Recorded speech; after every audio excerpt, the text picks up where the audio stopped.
ராமநாதபுரம் மாவட்ட ஆட்சியர் 74 வயது முதியோரோட வாழ்க்கைய சீரழிக்க உங்களுக்கு எப்படி மனசு வந்துச்சு? அவரோட வாழ்வாதாரத்தை அடமானம் வைக்க உங்களுக்கு யார் அதிகாரம் கொடுத்தா? அவருக்கு ஒரு பிரச்சனை தானே உங்ககிட்ட வந்து நின்னாரு. அவரோட வாழ்க்கையை அடமானம் வைக்கிற அளவுக்கு உங்களுக்கு தேவை என்ன வந்துச்சு? அவரோட வாழ்வாதாரத்தை அடமானம் வச்சு உங்களோட வாழ்க்கையை உயர்த்துறது நியாயமா? அப்படி சுயநலமா உங்களோட வாழ்வாதாரத்தை நீங்க உயர்த்திக்கணும்னா எத்தனையோ வழி இருக்க. அதுல போய் நீங்க உங்க வாழ்வாதாரத்தை உயர்த்திக்க வேண்டியது. பாவம் அந்த வயசானவன் என்ன பண்ணுவாரு? தெய்வமே உங்கள்ட்ட தானே வந்து நின்னாரு கை குட்டி. அவரை போய் இந்த அளவுக்கு பண்ணி கொடுமையா இருக்கு. உங்களை எல்லாம் நினைச்சா எனக்கு இப்படிப்பட்ட மாவட்ட ஆட்சியர் இருப்பார்களான்னு உங்களை பார்த்தா நான் தெரிஞ்சுக்கிட்டேன். 3 வருஷமா உங்க கூட நான் சட்ட வழியில போராடினேன். 3 வருஷமா நியாயமே கிடைக்கல. வாழ்க்கையில பணம் தான் எல்லாம் நினைச்சுக்கிட்டு இருக்கீங்களா? எத்தனை வருஷத்துக்கு இதே வழியை நீங்க பயன்படுத்துவீங்க? என்னைக்காவது ஒரு நாள் அந்த வழியை அடப்பட்டு போயிருங்க.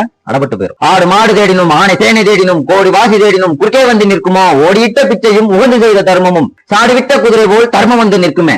என்னைக்காவது ஒரு நாள் அந்த பெரியவருக்கு விடிவாள வரும். இந்த வீடியோ நீதிபதி கவனத்துக்கு போயிருந்தாலும் சரி, இல்ல அந்த மாவட்ட ஆட்சியரோட உயிராளர் கவனத்துக்கு போயிருந்தாலும் சரி, நான் ஒன்னே ஒண்ணுதான் சொல்றேன். ஐயா, நான் 3 வருஷமா சட்ட வழிகளை தான் பின்பற்றினேன். அதுக்கான ஆதாரம் என்கிட்ட இருக்குது.